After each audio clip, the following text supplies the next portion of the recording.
let's switch over to introverted thinking, or what we've nicknamed accuracy. Let's talk about the holistic analytic version of this. Okay.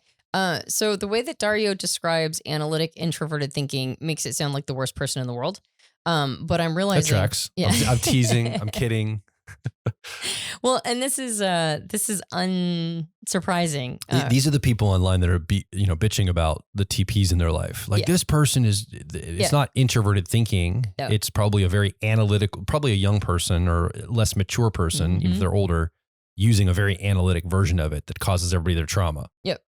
You got it. And gets the person using it in trouble all the time. Yep, exactly. Okay, so what is introverted thinking all by itself? Sure. Introverted thinking or accuracy is the function that wants things to be logically consistent, is doing their own research on about nearly everything, wants expertise, wants things to make sense, and is looking for models and systems to be able to, like mental models and systems to be able to plug things into.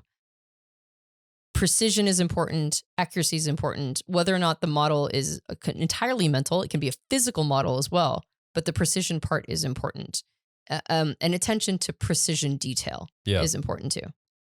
Okay, so what does it look like when it's analytic? Well, if it's overly analytic, right? And I think Dario, unsurprisingly, has a little bit of a, when he's describing this, is a little bit of bias towards the one-sided version.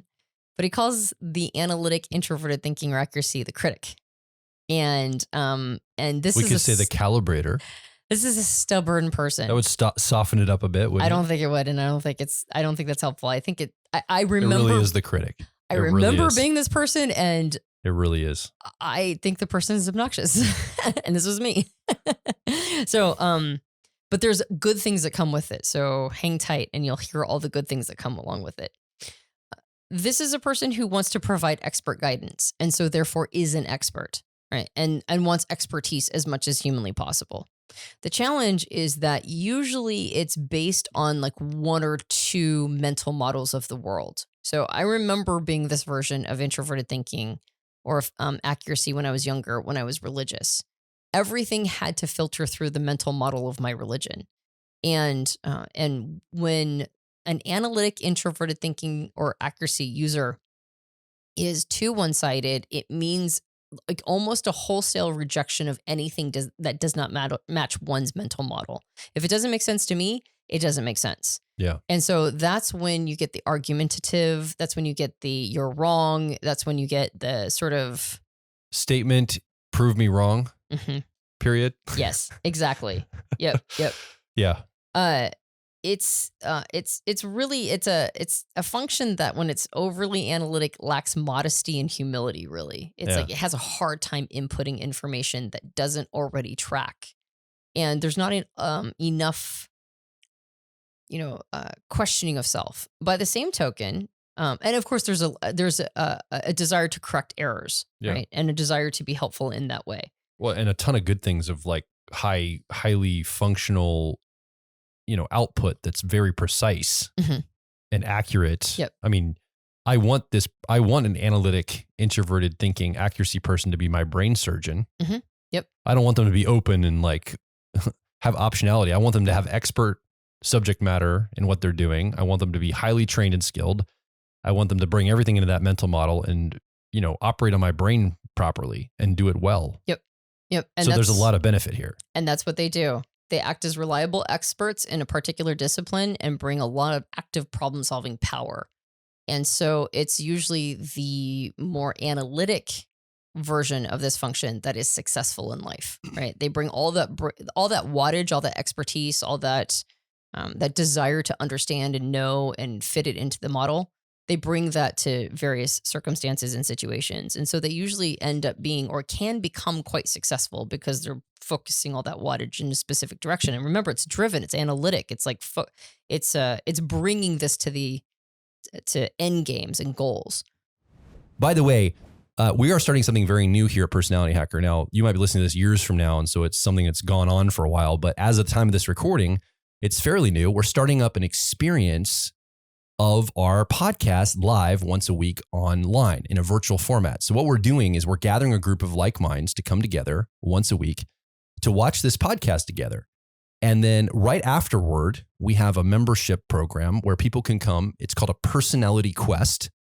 And we talk about the podcast right afterward. We unpack the learning from it, how we can apply it to our lives. And then we give the entire group of people that have gathered an assignment or a challenge for that week, some journal prompts and some reflection, but also a challenge that week to go test out in their real life, to go explore in the world. All of us are going to do the same challenge that week. And we come back the following week, we talk about it, unpack it, and we get the learning from it. And every week getting together to do this, we've already been doing a few weeks. It's been fantastic. I've loved doing it.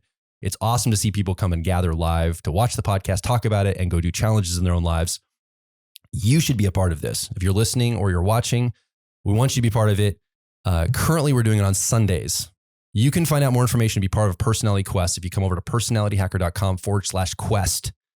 And you can learn all about the quests and what we're doing there and get yourself involved, because I think you're going to love this experience, especially if you've loved the podcast and you love personality types and personal growth and the intersection of those two things. It's one of the things that I am super excited about going forward with. So, and there's going to be some live elements to that. And there's a whole bunch of stuff that we've got planned around this. But right now we're just starting with these weekly gatherings, and I'd love for you to be involved. The challenge is that it's hard to listen if you're bringing everything into your mental model.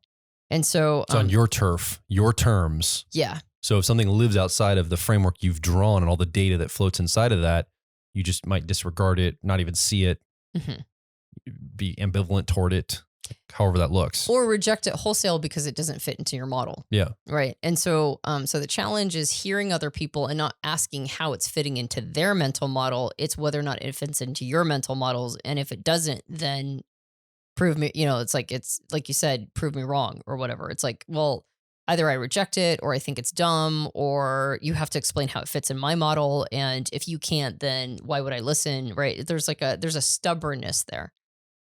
On the plus side, what that also means is it's very hard for people who have analytic, introverted thinking or accuracy to fall for groupthink. And that's probably one of the most important components of this, is that they are not easily misled. They are not easy. They do not fall for other people's BS. When everybody else is like, the sky is falling or whatever, like whenever groupthink and echo chambers form, these are not people who enter them, right? They might start an echo chamber because they find it funny, but they're not going to be somebody who's easily duped necessarily. They're going to do their own research and they're going to think for themselves, and they're going to make sure that whatever they define precision as, they've got it when it comes to, their perspective of the world and reality.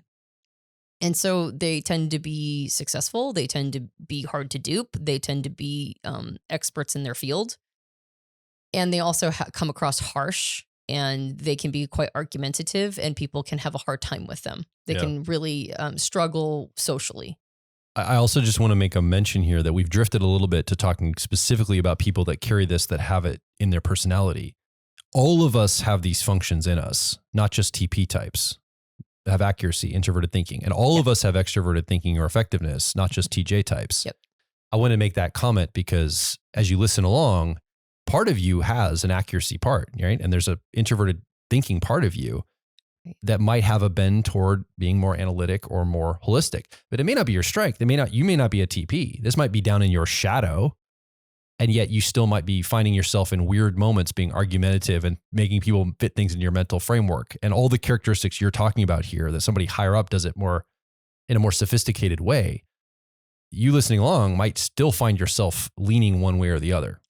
Well, I think we've all run into somebody's analytic, introverted thinking at one time or the other. Certainly. Yeah. Every English teacher ever. Yeah. Well, correcting my papers as a kid. Yeah. Or you get into a political conversation or religious conversation with somebody, and you run into the analytic, introverted thinking, and you're like, I see, everything has to fit into your mental model. I understand now. Right. Yeah. And if it doesn't, then it's wholesale rejected. Yeah, exactly. And so you're totally right. And when we have a preference for one side or the other, and it's not a function that is preferred, like it's not high up, it's way low down. That's that moment. That's that moment when you're arguing for something that you may or may not be right about, right? Yeah. And you'll go to your grave with it. So those are that's the good and the bad of the analytic version. Let's move on to the holistic version.